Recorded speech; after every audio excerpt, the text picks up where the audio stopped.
Hello there, everyone. Welcome to another great stream in this last day of the IndieX 2022. I'm Bernardo, and I'm going to be playing here some Dwerve with Percy from Half Human Games.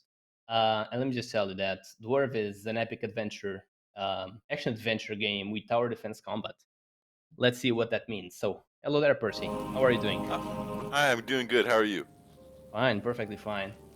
Just looking forward to try out your game here. Um, so I'm gonna be honest, as I already told Percy, I haven't tested the game yet, so I have no idea what this is gonna be about. So let's find out together. Let's start new game. Do you want to start saying anything about the game, Percy? What would you say to people watching the stream about this game? I guess I'll just summarize it shortly, just since I want to save some of the mystery for the gameplay. But it's a tower defense dungeon crawler, so it plays like A Link to the Past, but instead of fighting with swords, you build turrets and traps. But different from traditional tower defense games, you can only build a finite number at a time. So it's a mix of action tower defense. All right, sounds great. Okay, so we start with some, well, storytelling, some lore, probably. In the massive hollow mountain of Mount Crowcrest, there once lived a great nation of dwarves. Dwarves discovered power stones while mining deep in the mountain. They used them to power machines and eventually entire cities. They lived in peace and prosperity for centuries. So, should we expect a lot of world building and story content going on with the game? Yes, Dwerve is Dwerve is a story-based adventure. So you're meeting new NPCs, traveling to new locations, discovering the history and lore of the world, and the factions within it. So it is a lore-heavy game. Okay, sounds great. I love those. Okay, so I'm not focusing too much on the story here, but we do have some world building, some story, some backgrounds. Centuries passed, and over time, the dwarves forgot their traditions and abandoned craftsmanship and innovation in favor of warring and raiding. History became myth, and myth became bedtime stories. But whispers of a long forgotten darkness echo throughout the valley of the great mountain. It can be heard in the snoring forest by those who dare to enter. And we did dare enter, so here we are. Okay, so we have. I like this actually. I like that you ask us to choose difficulty just as we start with what seems to be an explanation. You think I should go with story or normal? What is your I suggestion? think I recommend normal. I think normal's fine. You can always Okay. change it in the middle of the game too. So at any Oh, point perfect. we can switch the difficulty. Okay, so let's go with normal. All right. So, how many people are involved in this game? How many are you in the studio? So there are two primary developers, myself and my partner Peter, and we are Half Human Game Studio. We share programming and game design responsibilities, and we Hmm. also worked with a pixel artist, Okay. a an audio engineer that did music and sound design, and a writer for the story. The story itself has about like 25,000 words, so it's a nice, full story. Perfect. Sounds great. Okay. Or if we shouldn't be here, what are you even looking at? And for anyways. Who's that left? Something, some clue. Did you hear that? Okay. Let me tell you something very, very cool that I've noticed in this edition of IndieX has been the animals are everywhere. Like we always have these NPCs that are animals that talk with us and probably guide us through the game. I find that very cute. And I'm really wondering because the game looks pretty. The game looks very um, cartoonish, very cute. But I saw a lot of references to war. So I'm wondering how this is gonna go from here. Yeah, Okay. it's a lighthearted adventure with some darkness in the story. We tried to find a balance between fun and lighthearted. We have some funny puns, but it also has some like kind of serious motives underlying the story as well. Okay. So, hmm. So am I supposed to fight them? Oh my god. No. I'm supposed to die, I suppose. That's right. Okay. Damn, that was scary. All of a sudden. All right. Dwarf's home. Okay. All right. Son, you're awake. Praise the king as you are right. Told you never to go into the snoring forest. Your mother went in there and never came back. Had I not found you when I did, you would have died. With my anger, son. Okay. I like the the not exactly voice acting, but the sounds that the characters make, they add some tone to the conversation. Oh yeah, we have like it would have been too much for us to voice act the entire game, so we Uh-huh. wanted to add kind of like grunts to capture the emotions of the statements they're making. Yeah, sounds perfect. What inspired you to make this? Which games? I don't know. How did you come up with the idea to work on this game in terms of story and world building and also game mechanics? Yeah, so the big ones were Zelda. So it's Mm. at heart you're exploring, you're on an adventure, you're dungeon crawling, and then the Mm-hmm. gameplay we wanted to mix it with tower defense. So Orcs Must Die and Dungeon Defenders are two big Right. games that kind of mix RPG and tower defense. We just wanted to be more of like a Zelda-like adventure, so we kind of shaped it in that sort of progression. A lot of the turrets and traps also come from an indie game called Dungeon Warfare. The traps are very tactile and visual, and we borrowed a lot of inspiration from that. So we have a chakram turret where the blades bounce off of walls, a Tesla turret where the lightning chains. We have flamethrowers, spinning blades, axes, a punch turret. You can knock enemies into pits. So a lot of physics-based, fun particle effect turrets, not just simple kind of stats. Uh, So that a lot of our inspiration came from Dungeon Warfare in regard to the turrets and traps. Interesting. I never played a. I mean, I have tried some tower defense games, but I never really played many of them. So this is actually gonna be probably interesting for you because I'm not very familiar with the mechanics of tower defense games. Like I know Well, them, but I never really played most of them. okay, to be honest, this is very different from traditional tower defense games. We actually need to kind of work on our branding and wording because sometimes people come in with the expectation that it's a traditional style tower defense game. Hmm. Um, this one's very different. There's not a build phase.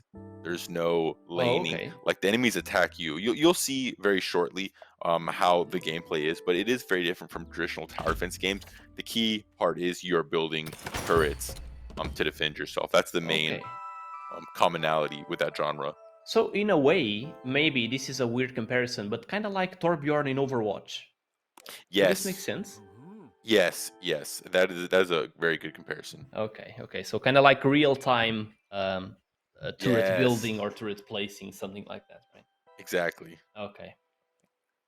Yeah, I actually saw that in the trailer. It didn't seem like the traditional tower defense, but then again, since I'm not very proficient in tower defense games, I I was like, well, maybe it's just me not really understanding. No, it's very different. Honestly, it's kind of like a new genre because the core gameplay is just it's not really it's not really an ARPG. It's not really tower defense. It's really a unique mashup of both Right. in a way that makes it very, very distinct. Okay. Well, so far, all I can see right now is the looks of the game, and it's amazing. Thank you. Yeah, our artist is phenomenal. His name is Enche. He's worked on other projects like Sparklight, and he started another project recently. But he is a very very talented pixel artist and animator. Oh yeah, it's great. Um, what are your plans for this game in terms of release? Like, it's on Steam already available. If I'm not wrong, if I'm correct. Um, what else? Yeah, so it's on Steam right now, and for the this event, it is 15% off. Oh yeah. We released back in the end of May, but we've been actively working on the game. We've made tons and tons of quality of life improvements. We're very active in regards to our community, so we're constantly listening to feedback and making the game better. We're also working on game modes. So actually later this month for the Steam Autumn Sale, we're actually going to release Dwerve Classic TD, which is a game mode that is traditional tower defense. So it has Oh, the amazing and has the build phase. So it's more traditional tower defense game mode. We also have boss rush mode coming soon, um, and we're working on Nintendo Switch, possibly the other consoles as well. But right now, we are in the process of getting on the Nintendo Switch. So more game modes, more platforms. That's our current goal for the game. awesome. So I'm just answer some people on RTP Arena's stream. So the game is named Dwerve. You can see the name and the studio on the top left of the stream. There should be the name and the studio behind it. And also now on Rubber Chicken TV. Yeah, the game was made by well, the studio. it's just 2 people, as you told me. But then you also outsource some stuff like the artwork, for example, right? What else Yeah. did you outsource, or not much else? No, yeah, we outsourced the writing, the art, and the audio. So our team in all consisted of 5 members. Okay, okay. So like in house, you're just the 2 of you, but then you outsource some stuff. That's correct. Yes. Okay, Yep. perfect. Yeah, my So partner and I, we started the game. We prototyped it, and as we built it up, we slowly expanded our team. perfect. So we have a question in chat. Like Sessions is asking if there's a roadmap. We already talked about some new game modes.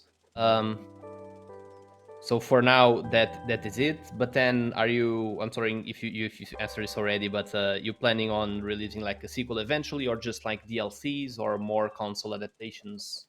What else? We're not sure yet. I think we're gonna focus on our short-term goals, the new game modes and consoles, and kind of evaluate after that.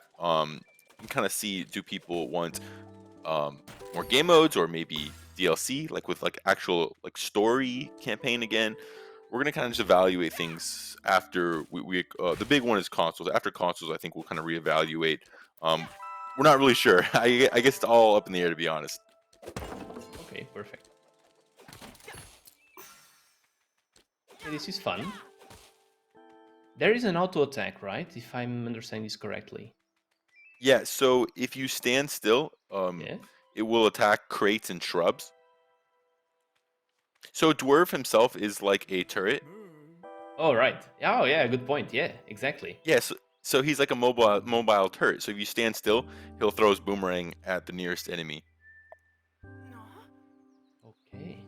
It's just I'm asking you because even though I'm trying to catch up to the conversation and some text, maybe Oh, hard. wrong way. Yeah, I see. Yeah, you're multitasking, so understand it's a bit difficult. But oh yeah, so walk up to that shrub and stand still. Yep, he just throws the Oh boomerang at yeah, it. there you go. Exactly. Exactly. And there you go again. All right. Defeat the beeferys. You can just Sure. follow the path up north. Okay. Gotcha. Let's go. Let's go. Oh, there they are.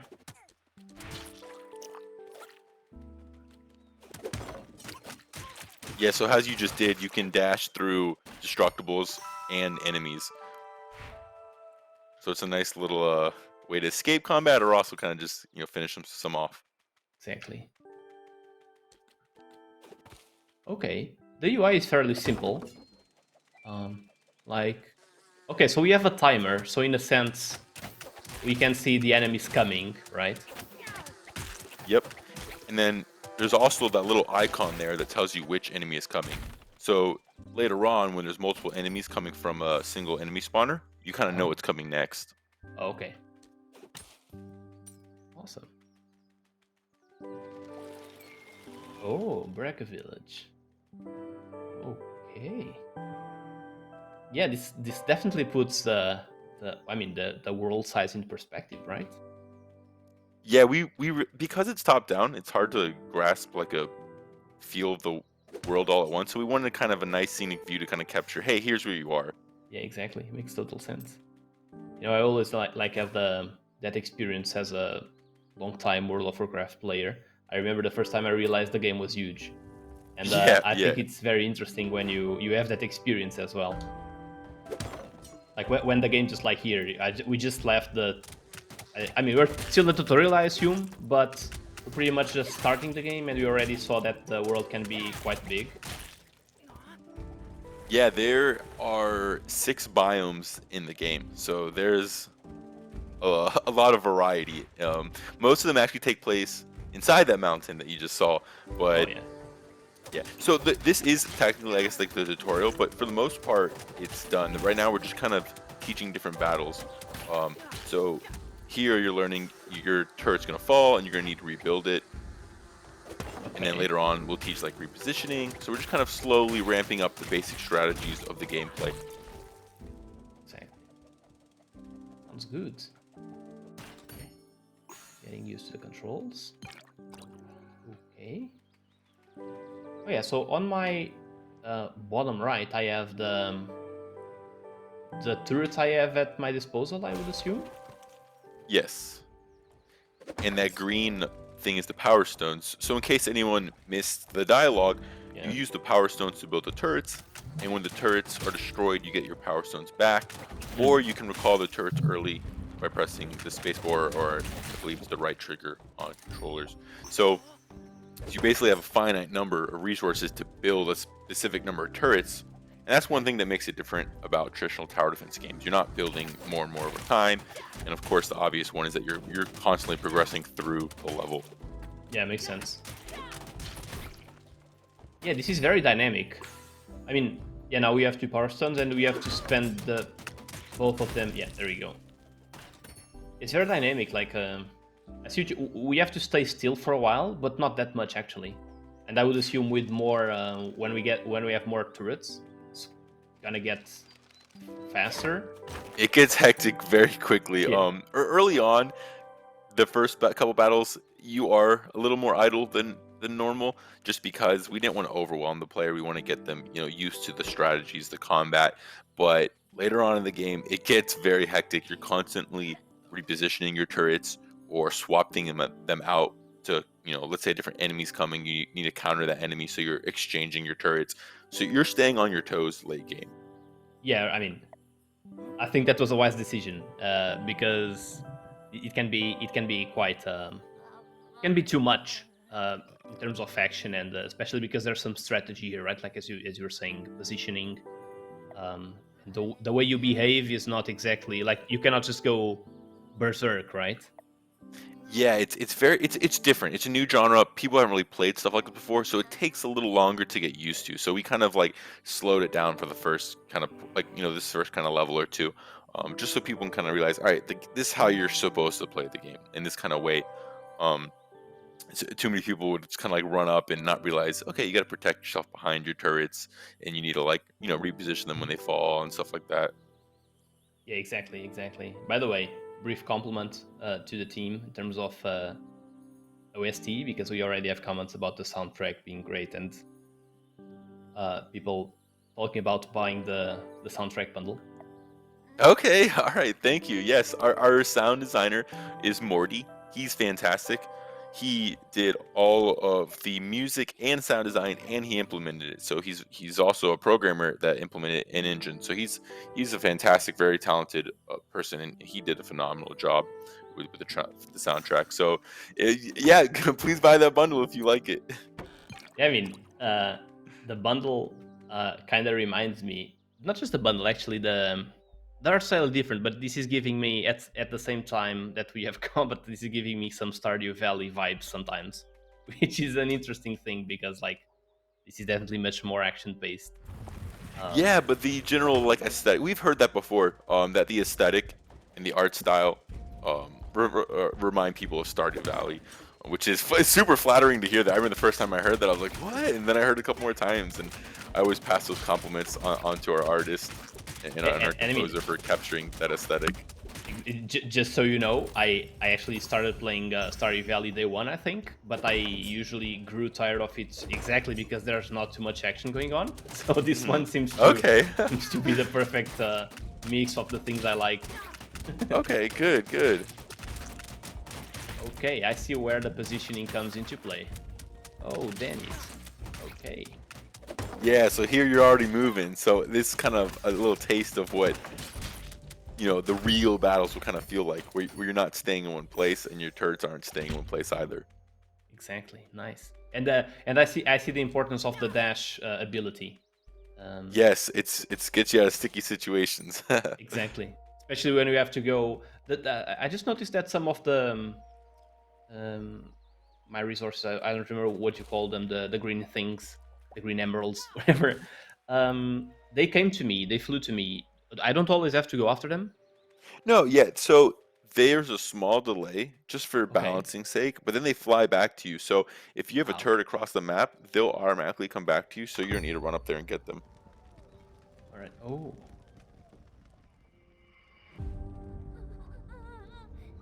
Oh damn. So this is when this doesn't look like Stardew Valley anymore, right? Exactly. This is where it gets a little dark.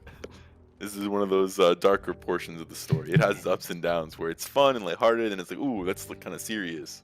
Yeah, I mean, yeah, I also find like the faces of the both characters right now, they're like kind of like sad, worried about something. So Yeah, so yeah, we made originally they were all smiling, right? We had one portrait for each character, and they're like, the village is on fire. They're smiling, and we're like, all right, we need to have facial expressions. hey man, that is there. Yeah, it was so funny though before we added the facial expressions because they were just happy about like the most tragic things. Exactly. No, it looks great. I mean, everything seems to be well balanced in that regard. Like even the music, like the music stopped being so cheery, and now it's more, some. It's sad. It's sad. Yeah, one of the great things about Morty being technical is that he was able to implement a dynamic music system. So he has lots of transitions when combat starts or when the mood changes. The music's constantly responding to what's happening in the game. Exactly. Yeah.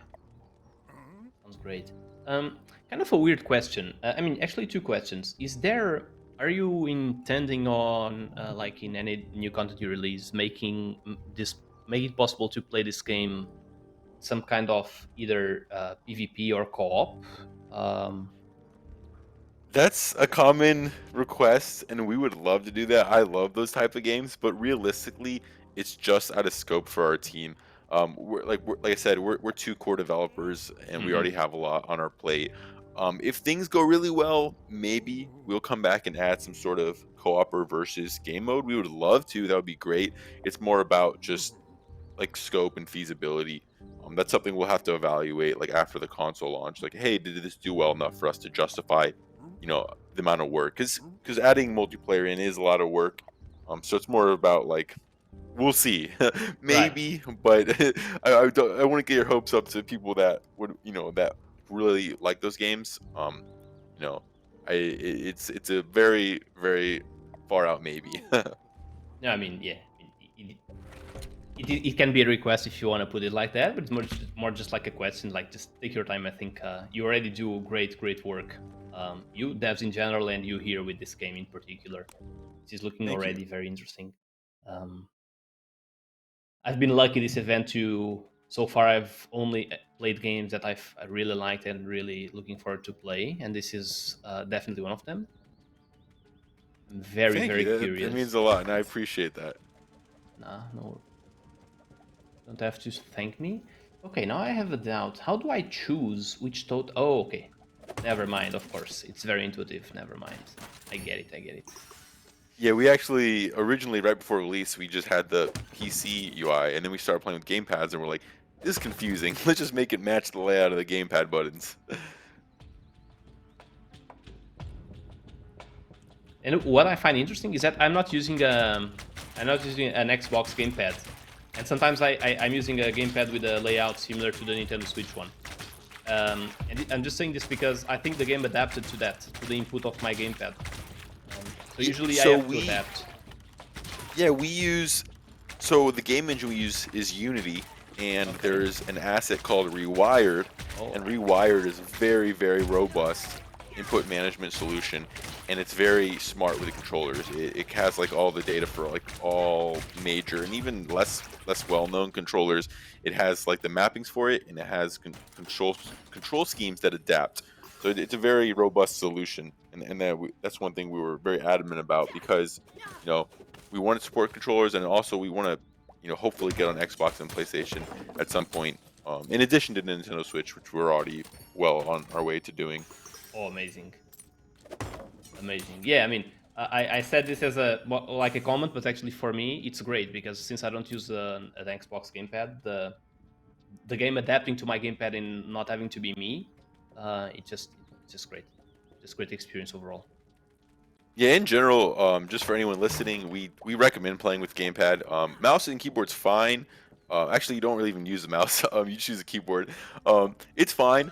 You can also remap controls, Uh so huh. you can get it to whatever you want. But we definitely recommend gamepad. It's a little more fluid, in our opinion. Oh yeah, it feels great. I mean, okay, now we're starting to see some ugly people. Trolls. Not a single troll was lost during the raid. The dwarf clans have become weak, my queen. Our hordes will crush them. These lands shall soon be ours. Right. I'm not paying a lot of attention to the dialogue because I think it can be kind of spoily, and as someone who doesn't really like spoilers, I'm trying Yeah, of not course. to Yeah, no, focus so much on that. very understandable. We have a question in chat that I think fits quite well with what we're discussing, which is the game Steam Deck compatible or optimized? Yes, it plays wonderfully on Steam Deck. So, we have a Steam Deck. We've played it on there, and there's like no issues. Honestly, I think the best platform is to play it on Steam Deck. I recommend that actually over Alright. PC. I just love it. I've been a big fan of the Steam Deck, and the game plays wonderfully on it. Plus obviously it's mobile. Of course, when Switch comes out, that's also going to be a great platform. I know our community is especially excited for that platform. So yes, it plays fantastic on Switch. Yeah, I mean, You'll even see like on the Steam page it says it's fully supported and compatible. perfect. I didn't read anything about the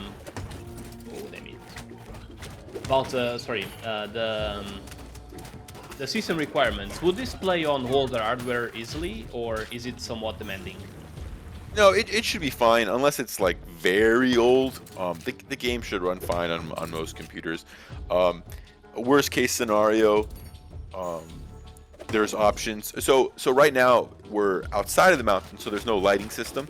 There is a lighting system in the interior one. So when you go inside of caves, there's dynamic shadows and there's torches and lighting, and that's a little bit intensive. But the very worst case scenario, you can shut that off. So most perfect. people should not have a problem playing this game. Okay, this is starting to get messy, and I'm liking it. It's starting to slowly ramp up. Yeah, it starts to get challenging. I do like a challenge here and there, so interesting. Very promising. Hold on a second. We have no questions in chat, I think. Feel free to ask whatever you think about in chat, everyone. Take the chance that we have Percy here with us. And also, just as Percy said, so that anyone may have not heard, but the game is already on Steam and discounted right now. So feel free to stop by if you like what you see.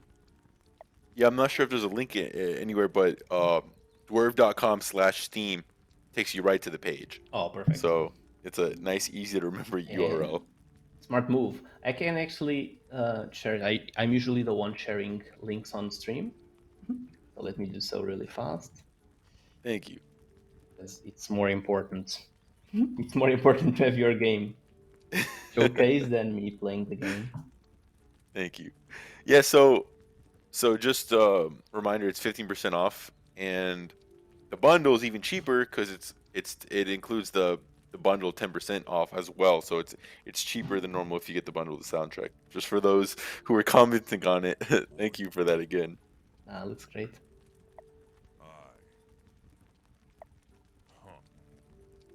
That comment about the soundtrack actually came from my partner, so I suppose I'm gonna be listening to this soundtrack quite a lot at home.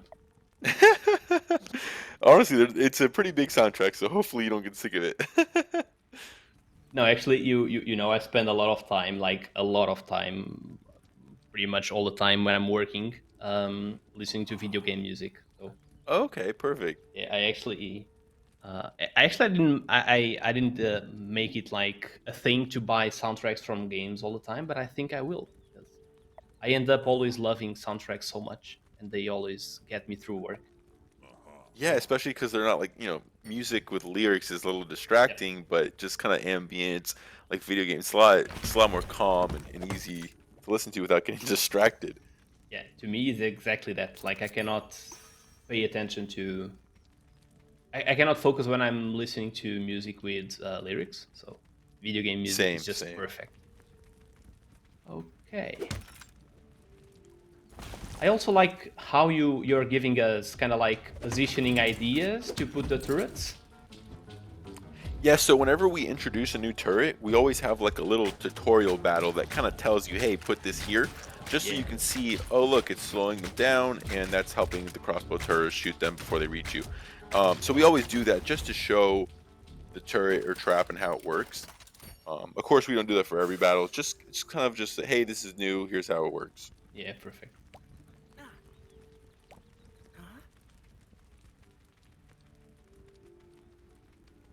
All right. Oh. Okay. So I'm gonna try my own tactic.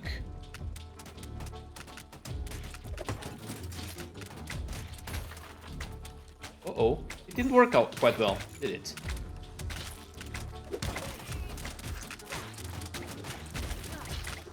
You may have a problem. I'm always tempted to like talk and tell you No! strategies, but I'm gonna let you figure it out. Yeah, it was a bad idea to choose my own strategy. This is the first battle that's like, okay, this is the first battle. It's like, hey, this is challenging. Like, this Yeah. is where it really starts to ramp up. Okay, so let me try to think about, I don't know, would this be a bad idea? Because I think the dogs or pigs, probably pigs, are probably easier to deal with than the bees.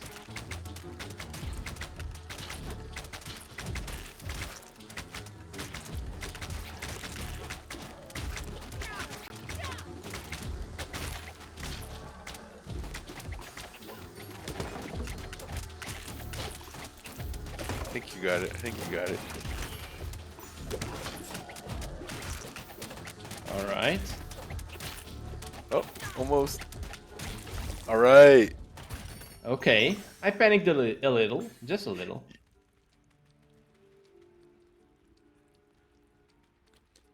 Yeah, so that's the first battle. Kind of like you're like, oh, you're gonna get, yeah, Yeah, sorry. you get panicky for sure.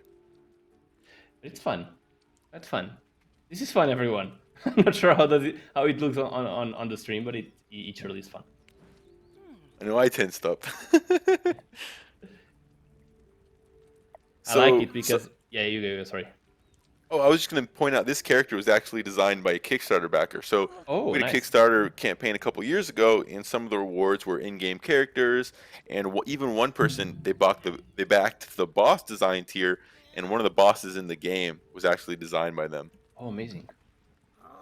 I really like that. Like, I'm very into Hollow Knight, and I know a lot of stuff in Hollow Knight that has been done just like that.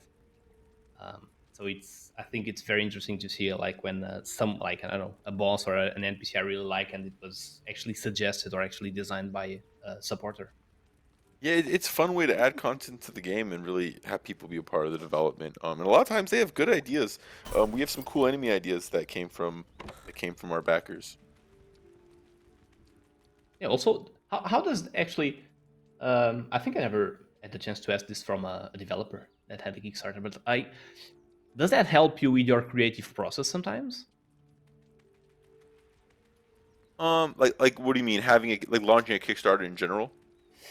Yes, in the sense that I'm wondering, like in a brainstorming, if we think about a brainstorm session, for example, like you are the two of you from the studio working on the game and game design and level design, and then you have like this backer in Kickstarter saying like, "Hey, what about the boss like this?" Yeah, absolutely, absolutely. So it's because we're so close to the game, um, it affects our perspective, and then having someone come with a fresh perspective, saying, "Hey, I want to do this idea." Um, I'll just give you an idea. It's in our trailer. It's so it's not really that big of a spoiler. But the backer boss is a giant crystal rabbit. It's literally a giant rabbit. It's Okay. huge. Um, and we would have never thought of that. We were like, we were like, what? Like we were like, this is weird, but we love it. So it was completely not in our heads at all, but we love the idea. We ran with it. It jumps around and it's huge and it's shaking and it's crazy and hectic. But we were absolutely in love with the final product. We're happy with what it came out with, and our backer was as well. So it was fun. It's nice having fresh perspectives because it introduces ideas that we ourselves normally wouldn't think of. Another cool idea was for our fire biome, we have a salamander boss, or not boss, Yeah. an enemy. and it's like a lizard thing, and it spits out a burst of fire and a spread. It's super cool to fight, and it looks awesome. It's scary as hell because it's spraying fireballs at you, but it's very cool, and that's another fun enemy that we hadn't planned to put in the game, but we were able to put in because somebody backed and they wanted it. So Yeah, exactly. it's very fun to open up your development with your community. Yeah, I mean, I imagine so. Uh, well, in my work process, I usually work a lot of time alone, and sometimes just talking about someone about my work, I listen to about some different perspective, and I'm like, well, never thought of that. And so I imagine it is the same here, right? Yeah, absolutely, absolutely. Even with simple feedback. So we released a demo during Kickstarter, and we got tons and tons of feedback and ideas and suggestions. So and that obviously helped improve the game a lot. So feedback is critical to game development. So even on a smaller scale, tweaking things and battles and turrets and behaviors, those really help develop the game further as well. Perfect. Are you? I don't remember if you talked about this or not, but will this game have some kind of, for example, level editor for people to play around? Is that planned or not really? Maybe. So Okay. I guess I'll let my tongue slip a little bit. We may or may not be working on mod tools to release soon. Okay. Okay. We actually haven't announced anything yet, but I guess I'll just kind of tease that out there. Level editor is it's a little harder to build one, but we really want to, so that's a maybe. It's more of a probable maybe than a multiplayer. We'll put it at that. Yeah, okay. Fair enough. Sorry to ask it live like this, but I was very No, no, I'm curious. kind of excited to tease it. It's fun to tease things a little bit. So people that are listening now have an inside scoop. I'm not. We don't have a timeline yet for that, but we are working on modding tools. Perfect. Perfect. I mean, I know a lot of people like that, and I remember spending a lot of time playing like Warcraft 2 level editor back in the 90s, and Yep, so yep. I see a lot of potential in games like this where you have, I don't know, like they're like strategy games, but in this case not just strategy, but there's some strategy, and so I can imagine people having a lot of fun designing challenges for themselves Oh, around them. absolutely. Even honestly since the beginning of development. That's one thing we're like, oh, it'd be so nice to have a level letter. So it's been on our minds for a long time. Hopefully we can make it a reality soon. Okay, not this way. Sorry, dwarf. Sorry. So is Dwerve the main character, right? He's the main character. Yep, Or that's correct. okay. You meet a couple of other like side characters that help you along the way. You're always kind of running into people, and like I said, it's a story based game. So this intro is a little story heavy just because it's setting things up. So Yeah, it yeah. does kind of cool off. But still along the way, you meet people, you meet interesting locations and whatnot. So always fun stuff. There's also a lot of like lore, and a lot of it's optional. So for example, if there's a bookshelf, you don't have to, but you can go walk up and see what it says about the trolls or the dwarves or whatnot. So there's lots of fun stuff like that. All right. So you have some stuff for the geeks to dive into. Exactly, exactly. Okay. Okay. Okay. So we still have like 5 minutes more or less. Would you like to touch on something that we haven't talked about yet, Percy? Something you would like to say or add to the discussion? Um, I think I'm just gonna talk more about like kind of beyond this. So the game has about 15 turrets and traps, and they're all very different. I named some earlier. So flamethrowers, a mortar turret that shoots over walls, a harpoon turret to pull enemies into pits, like tons of fun turrets, chakrams that bounce off of walls. So there's lots of variety, Uh and huh. each turret actually has its own upgrade tree. So this is a little bit later in the game, but if you play, about let's see, about 10, 15 more minutes, you'll get to the point where you can upgrade your turrets, and each has its own upgrade Hmm. tree with about 7 upgrades. So, for example, the the let's see, the harpoon, for example, Uh normally huh. it bounces off of shields, but there's an upgrade to turn into a drill harpoon, so it could drill through shields. There's one to increase how many jumps your Tesla turret can have. So by default, I think it bounces to 2 enemies, and then the beam can jump to 3 can extend that, or you can increase the shock duration. So you can really kind of customize how you want these turrets to behave. Do you want the crossbow turret to shoot faster, or do you want a chance to deal a critical hit?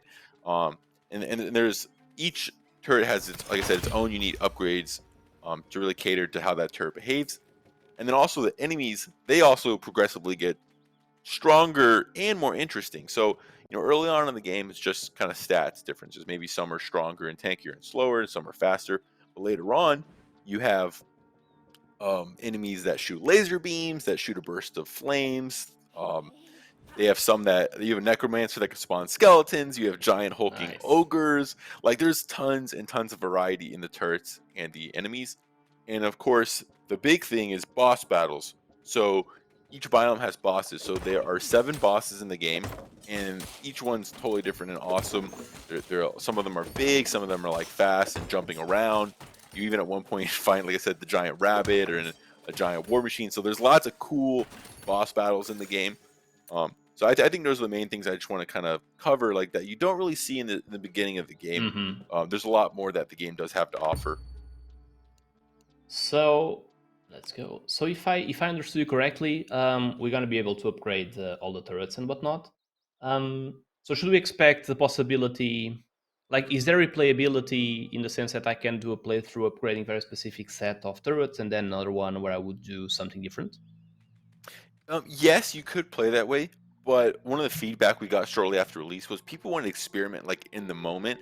So we had selling upgrades, except for you'd only get like 70% scrap back. But people were like, "Hey, I want to experiment like now," and so we added full scrap sell back. So it kind of like the replayability is a little less so, but the pro is in a playthrough you can completely try one branch upgrades and be like, hey, I don't like this, and then just try something different that caters more to your play style or what strategies you prefer. So we really want to encourage strategizing. So depending on the battle, once you have like more than 4 turrets, there's a workbench, and at your workbench you can reconfigure your upgrades, you can swap your turrets and traps, and so you're constantly experimenting, especially when you get to those challenging battles.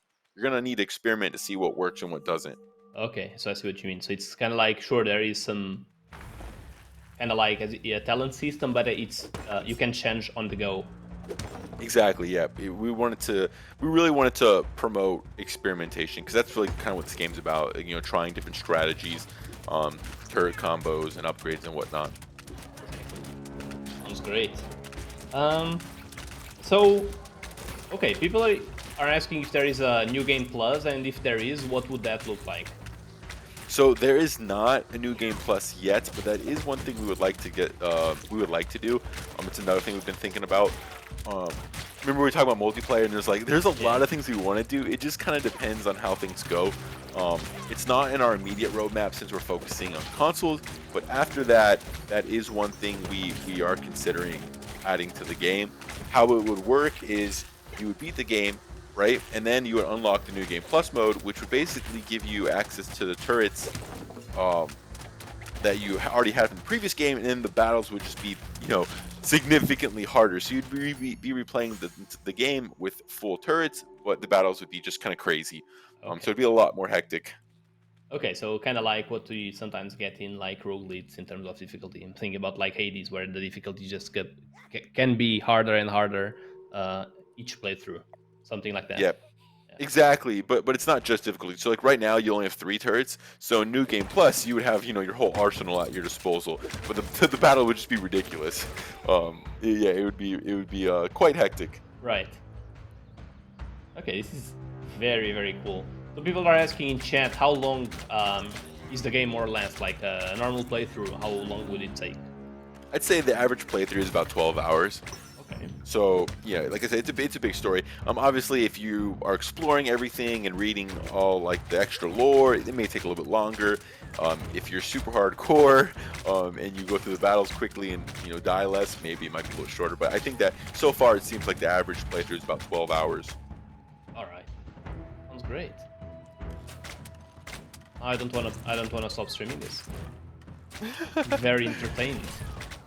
Yeah, I think this is like these last couple of battles, like you kind of see how the beehives weren't there and they spawned up towards the end of the battle, and the battles will become dynamic. Yeah, But no, I'm glad you're enjoying it. it's been very fun, very fun. I usually like action-paced games, hectic games, as you're saying, because I'm usually kind of anxious individual. So I like games that make me forget about everything and just get immersed in all the action going on.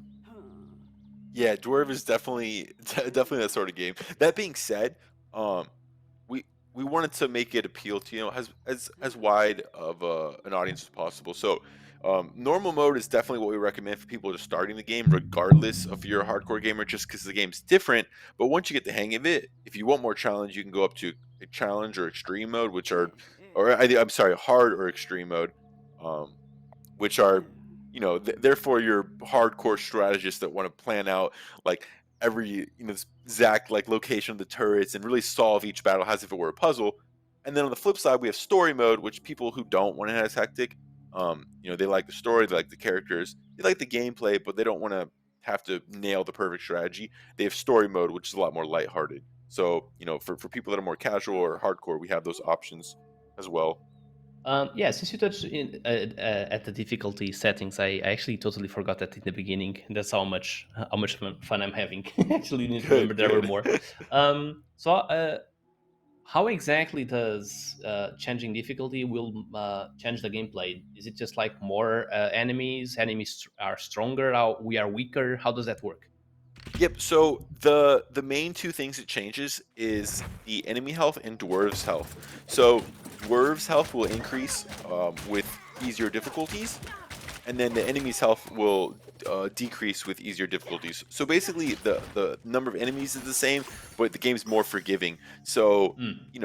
where in one battle, because of your health and the enemy health, you need to have like the perfect layout to beat the battle. But in the easier one, it's more forgiving. Where like, okay, your turrets are killing enemies quicker, and you can take more damage before you die. So it's really the same experience, just kind of toned down. Okay. Okay. Interesting. Well, we probably don't have much more time, unfortunately. But I really This is a good liked it. stopping point. This is a Yeah. solid battle to stop at. So that's a good stopping point. So Percy, do you have social media accounts somewhere else that you would like people to go to keep up with your game? Would Steam be enough? Do you want to share anything? Yes. So our website is dwerve.com. And if you scroll down, like it's our splash screen, but if you scroll down actually no, I'm sorry, you don't need to scroll down. On dwerve.com on the top right, you will see our socials. So Right. you'll see. Oh, I lied. You do need to scroll down a little bit for them to come in, but you'll see our Discord, Twitter, Facebook, Instagram, Reddit, and YouTube, and they're all Half Human Games. So Twitter, Half Human Games, Facebook.com/Half Human Game, Instagram.com/Half Human Games. So if you put Half Human Games at the end, you'll find it. But it's all on our website, dwarve.com. All right, perfect. So dwarf.com should be the place to go for people to keep up with the game, and then they will follow up with whatever they prefer. Amazing. Okay. I think we have to stop. Unfortunately, Yeah. I'm having a lot No, of no. fun. Thank So, you. Percy, thanks a lot for being here with us. We hope that we can keep up with your game's progression and all the new content you may release. Thanks for being with us. Hopefully, we can talk more in the future. And if feel free to add something else if you want, just to end the stream. No, that's it. Thank you so much for having me. I appreciate you playing the game. I'm glad you enjoyed, and I appreciate the opportunity of helping share our game with NDX fans. I appreciate it. Thank you. Amazing, amazing. Thank you so much. So, everyone on the stream, feel free to stick around because we're gonna be playing some awesome indie games until 9 p.m. Portugal time. So, thank you so much.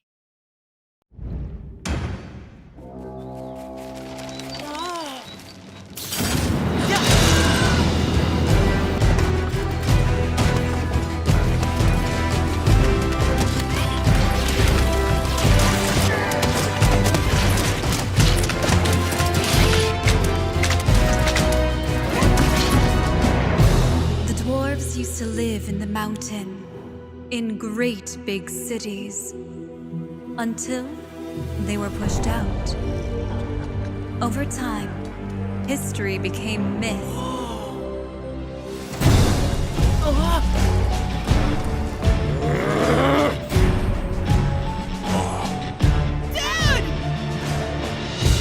Armed with turrets and traps, Adventure into dungeons crawling with bloodthirsty trolls.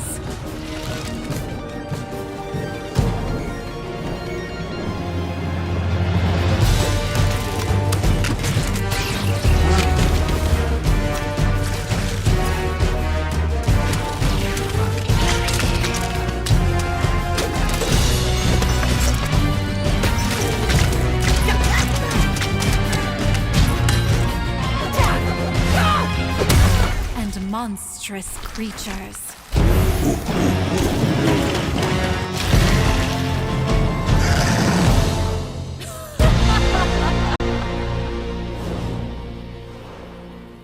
Who dare enter the mountain?